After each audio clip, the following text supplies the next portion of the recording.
Duar. Wih, ngagetin aja lu. Mau sih ngagetin baik. Agak kayaknya gue liatnya tuh mumet banget kayaknya. Gimana kagak mumet? Tadi kan gue habis belajar akuntansi tentang sistem informasi akuntansi. Usaha itu susah pisan. Susah banget ya? Gue kagak ngerti. Oh, Mana dikit lagi. gue juga kan. nggak ngerti sih. Tapi belajar mending kita belajar bareng dah. Udah kontak-kontak nih sama orang pinter nih. Dukun. Bukan. Oh, bukan. Robi sama Sabira. Oh. Udah WA tuh. Boleh tuh. Kita mau belajar di mana ya? Sekarang aja nih di Selasa. Nah, boleh deh. Mumet banget itu sistem informasi akuntansi kan. Gimana? Boleh deh. Ayo deh. Nah, ayo. Ayo. Jalan. Kapan mereka lagi di mana? Bentar. Halo Rob. Lu di mana Rob? Gue di Selasar ini. Oh di situnya. Di situ katanya. Nah, itu dia tuh mereka. Ya nggak sih? Nah, tuh. Nah itu dia tuh. Ayo. Oh ya Rafi, sini. Hei.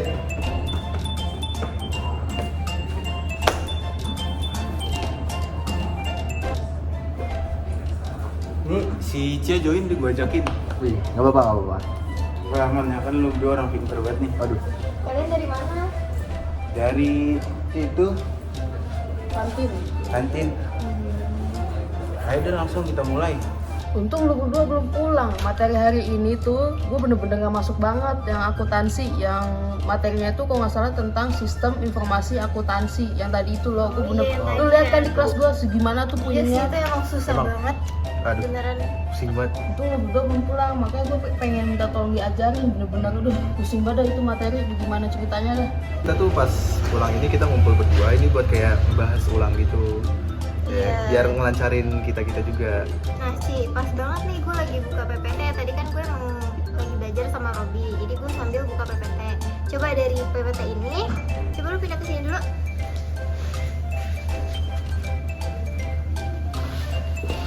Nah dari PPT ini, mana yang ngerti dan kurang ngerti? Nah ini nih yang di kelas. Yang pertama tuh gue pahamnya tentang prinsip. Prinsip dasarnya itu adalah sistem yang memberi catatan dan laporan keuangan buat perusahaan. Jadi manajemen tuh bisa ngeliat kondisi keuangan dengan jelas dan mengontrol kinerja sistem yang dipakai gitu. Nah selain itu gue tuh pahamnya juga tahap-tahap penyusunan. Yang pertama itu ada perencanaan, analisis, perancangan, implementasi, dan pasca implementasi. Nah begitu kira gue cuman pahamnya tuh prinsip sama langkah-langkah ataupun tahap-tahapannya. Kalau udah masuk ke buku besar, nah gue tuh nggak paham. Nah itu gimana tuh? Nah tadi kan dari yang prinsip sama tahap-tahapnya itu udah bener banget sih ya. Berarti lu udah ngerti banget sih ya. Tapi saya nggak paham bagaimana tuh. Yang buku besar ya? Ah. Nah jadi buku besar itu terbagi menjadi dua macam, yaitu buku besar utama dan buku besar pembantu. Nah buku besar utama kan itu biasanya dia memuat seluruh laporan posisi keuangan. Nah dia juga memiliki buku besar pembantu nih. Nah buku besar pembantu ini itu biasa disebut dengan subsidiary ledger. Nah subsidiary ledger itu membantu mengontrol buku besar utama. Dan subsidiary ledger ini juga dia akun-akunnya mencakup akun receivable dan account payable. Nah, kalau account receivable itu nama akun utamanya itu account receivable.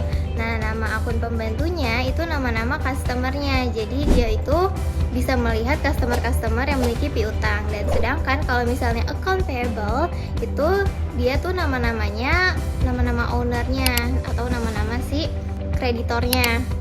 Nah kalau kreditornya itu nama akun utamanya berarti account receivable. Nah nama buku besar pembantunya yaitu yang nama-nama si kreditor yang memiliki utang. Nah jadi di sini aku ada contohnya nih. Nah untuk contohnya ini aku mengambil dari account receivable. Nah jadi di yang sebelah kanan ini yaitu buku besar utamanya. Nah di sini kan kita cuma tahu ya yang sisa piutangnya itu cuma sampai 4.000 doang gitu. Maksudnya kita cuma tahu saldonya, tapi kita belum tahu nih orang-orangnya siapa aja yang belum membayar atau yang sudah membayar. Nah di sebelah kirinya itu ada buku besar pembantunya. Nah di situ kan kita ada si Aaron, Brandon, sama si Karen kan. Nah buat si Brandon itu dia masih punya piutang ke kita yaitu 2.000 dan si Brandon juga udah lunas ke kita.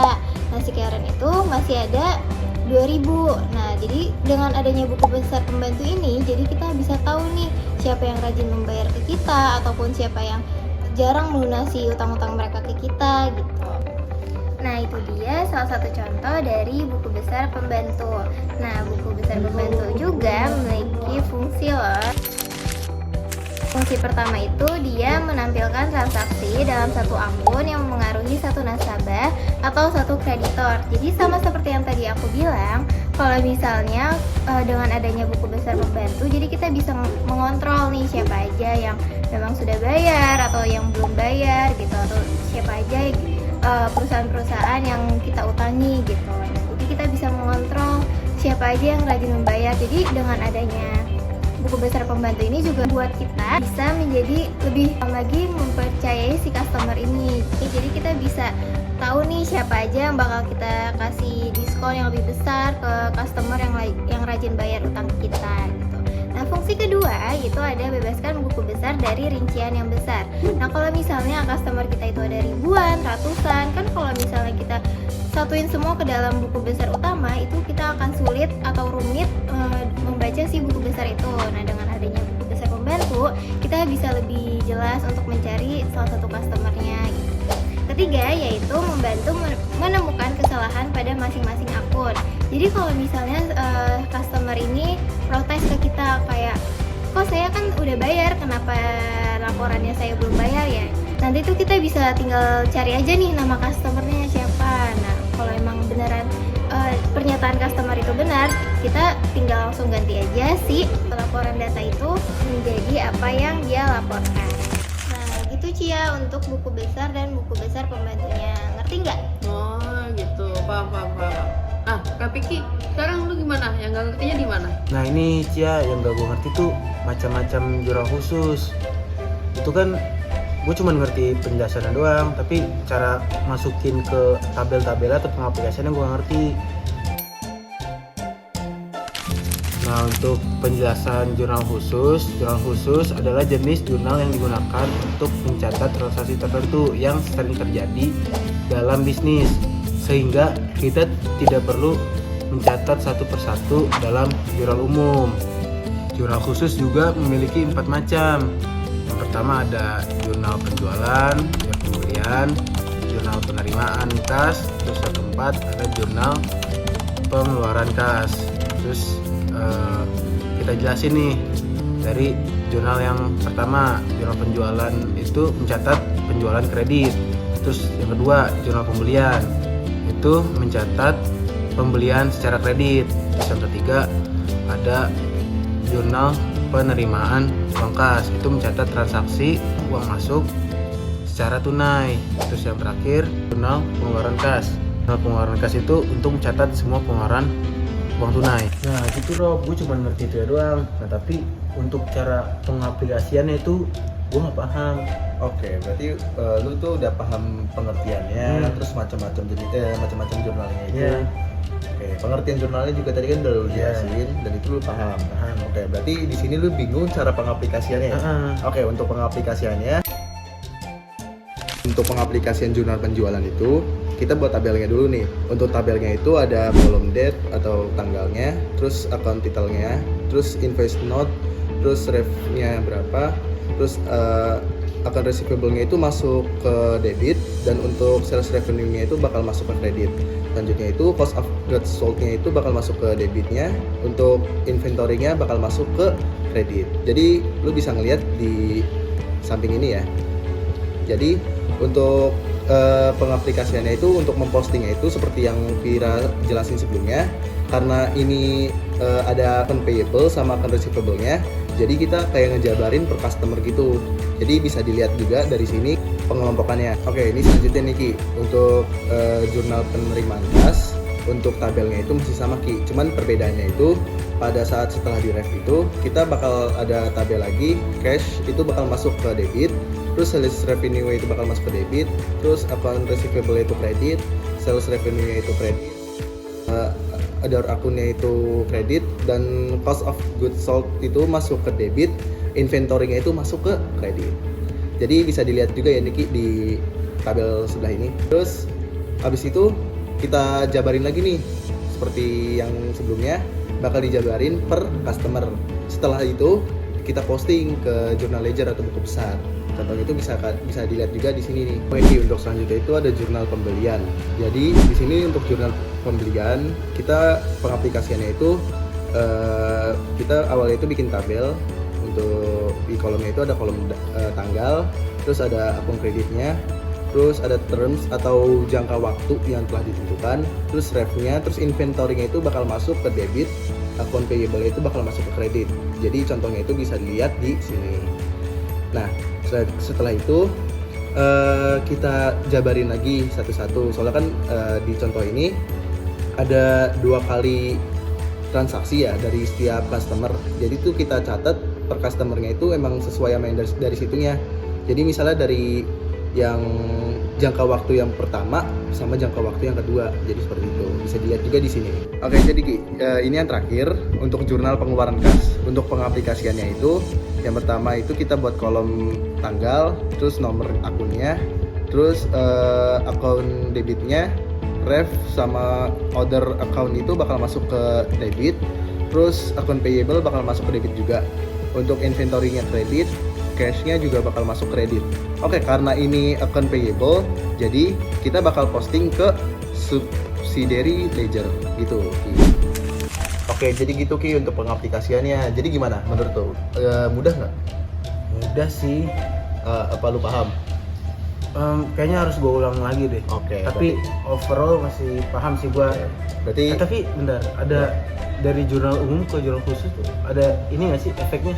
untuk efek dari jurnal khusus ke jurnal umum gitu ya? Efek jurnal khusus terhadap jurnal umum itu ada 5. Yang pertama itu memisahkan transaksi berdasarkan jenisnya. Yang kedua itu meningkatkan efisiensi pencatatan. Yang ketiga itu meningkatkan akurasi pencatatan. Yang keempat memudahkan analisis dan pelaporan catatan itu. Dan yang kelima itu mempermudah pelaporannya. Oke, jadi gitu Fik untuk efek dari jurnal khusus ke jurnal umum. Nah, ini kan habis gua sama Vira ngejelasin mengenai jurnal umum dan jurnal khusus, sama ini kan materi kan mengenai sistem informasi akuntansi ya. Iya. Itu kan pas sebelumnya lu berdua kan di kelas kan kayak aduh gua pusing banget. Tapi kalau sekarang ini dari menurut lu berdua gimana? Ya kalau gue ya belajar kelompok nih sama lu, sama Vira, sama Cia. Jadi lebih kebuka pikirannya, akhirnya gue lebih paham gitu.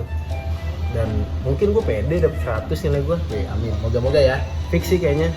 Berarti aman ya kalau dari lu ya, Fik? Aman. Oke. Kalau menurut lu gimana Gue sih? juga lebih aman sih, soalnya kan tadi udah dijelasin sama Vira juga, tuh sama lu juga yang tadinya gue nggak paham tentang gimana sih cara masukinnya ke jurnal gitu. Terus apa aja sih akun-akunnya, sekarang gue udah mulai paham sih. Gue juga pede sih kayaknya dapat 100 juga. Gak apa-apa. Oke, mungkin gue juga terima kasih sama lu berdua udah datang, dan gue juga terima kasih sama Vira udah ngajarin gue lebih awal gitu ya. Ini juga Thank you, Vira. waktunya udah sore banget nih. Iya. Vir, bener gak sih Vir? Udah sore banget? Benar Kayaknya- banget. Kayak kita harus segera pulang deh, soalnya ini takutnya dikunci gerbangnya. Iya bener juga. Yuk langsung bubar yuk, pulang. Makasih ya. Ya, terima kasih semuanya. Dadah. Ku aman ada bersamamu selamanya,